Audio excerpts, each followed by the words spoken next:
Hi, welcome to యూఐటీవీ. దేశవ్యాప్తంగా వరి పండించే రాష్ట్రాల పరిస్థితి ఏంటి? దేశానికి అన్నం పెట్టే అన్నదాతల కష్టాన్ని కొనుగోలు చేయడంలో ఏ రాష్ట్ర ప్రభుత్వం ఎలా వ్యవహరిస్తోంది? కేంద్ర ప్రభుత్వం విధానాల మధ్య రాష్ట్రాలు ఎలాంటి సవాళ్లను ఎదుర్కొంటున్నాయి? ఇప్పుడు దేశమంతా ఇదే హాట్ టాపిక్.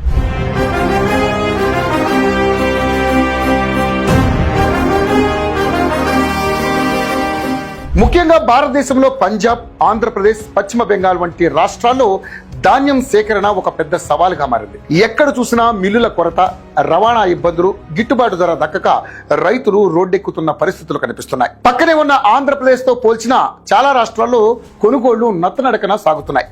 కానీ వీటన్నింటికీ భిన్నంగా భారతదేశ చరిత్రలోనే ఎన్నడూ లేని విధంగా ఒక రాష్ట్రం రికార్డు స్థాయి ధాన్యం సేకరణతో దేశానికే రోల్ మోడల్ గా నిలిచింది.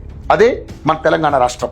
తెలంగాణ పౌర సరఫరాల శాఖ మంత్రి ఉత్తమ్ కుమార్ రెడ్డి నేతృత్వంలో ఈసారి ధాన్యం సేకరణ సరికొత్త చరిత్రను లిఖించింది. కేంద్ర ప్రభుత్వం కేటాయింపులు తగ్గించినా, సహాయం నిరాకరించినా రైతు పండించిన ప్రతి గింజ కొంటాం అని ఇచ్చిన మాటను ఉత్తమ్ కుమార్ రెడ్డి అక్షరాలా నిలబెట్టుకున్నారు. ఇతర రాష్ట్రాలకు ఉత్తమ్ కుమార్ రెడ్డి మార్క్ పాలనకు గల ముఖ్యమైనటువంటి తేడాలను ఒక్కసారి పరిశీలిస్తే ఈ ఆర్థిక సంవత్సరంలో తెలంగాణ ప్రభుత్వం దాదాపు 75 లక్షల మెట్రిక్ టన్నుల ధాన్యాన్ని సేకరించి దేశంలోనే అగ్రస్థానంలో నిలిచింది.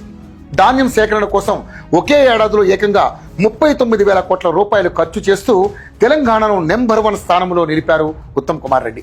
ఇతర రాష్ట్రాల్లో రైతులు డబ్బుల కోసం నెలల తరబడి వేచి చూస్తుంటే తెలంగాణలో 11,500 కోట్లకు పైగా కనీస మద్దతు ధర నిధులు నేరుగా 9 లక్షల మందికి పైగా రైతుల బ్యాంకు ఖాతాల్లోకి కేవలం 48 గంటల్లోనే జమ అయ్యేలా పకడ్బందీ వ్యవస్థను తెచ్చారు. దేశంలో ఎక్కడా లేని విధంగా సన్న రకం వరి పండించిన రైతులకు క్వింటాలకు దాదాపుగా 500 బోనస్ అందించి అదనపు భరోసా ఇచ్చారు. అకాల వర్షాలు, ఎండ తీవ్రత ఉన్నప్పటికీ రాష్ట్ర వ్యాప్తంగా 8,500కు పైగా కొనుగోలు కేంద్రాలు, 12,000కు పైగా రవాణా వాహనాలను రంగంలోకి దించి కేవలం 10 రోజుల్లోనే స్పెషల్ డ్రైవ్ ద్వారా కొనుగోళ్లు పూర్తి చేయించారు.